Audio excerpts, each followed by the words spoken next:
Does the moral argument show there is a God? By Paul Copan. Here's a good rule of thumb about morality. Never believe those who say murder or rape must not really be wrong.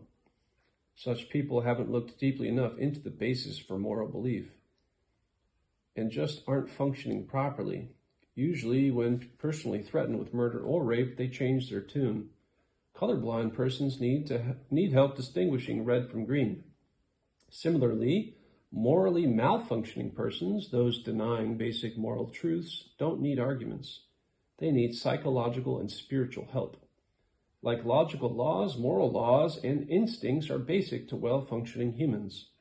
As part of God's general self-revelation, all people, unless they ignore or suppress their conscience, can and should have basic moral insight, knowing truths generally available to any morally sensitive person. Reference Romans 2:14-15. We instinctively recognize the wrongness of torturing or murdering the innocent or committing rape. We just know the rightness of virtues such as kindness, trustworthiness, and unselfishness. A person's failure to recognize these insights reveals something defective. He hasn't looked deeply enough into the grounds of his moral beliefs. Philosophers and theologians, past and present, have noted the connection between God's existence and objective moral values. A moral argument for God's existence goes like this. A, if objective moral values exist, then God exists. B, objective moral values do exist. C, therefore, God exists. If objective moral values exist, where do they come from? The most plausible answer is God's nature or character. Even many atheists have admitted that objective moral values, which they deny, don't fit an atheistic world, but would serve as evidence for God's existence. We live in a time when many claim everything is relative, yet ironically they believe they have rights.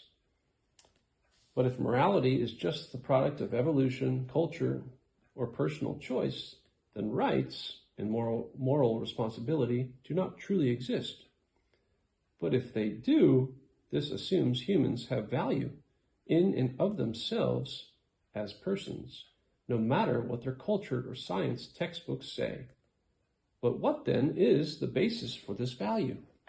Could this intrinsic value just emerge from impersonal, mindless, valueless processes over time, such as naturalism? An Eastern philosophical approach to ethics in monism, that is sometimes called pantheism, because everything is one, no ultimate distinction between good and evil exists. This serves to support relativism. A more natural context for ethics is the theistic one, in which we've been made by a good God to resemble him in certain important, though limited, ways. The Declaration of Independence correctly notes that we've been endowed by our Creator with certain inalienable rights. Human dignity isn't just there.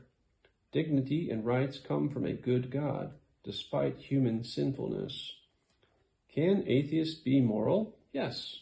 Like believers, they have been made in the image of God and thus have the ability to recognize right and wrong. Doesn't God himself conform to certain moral standards outside himself?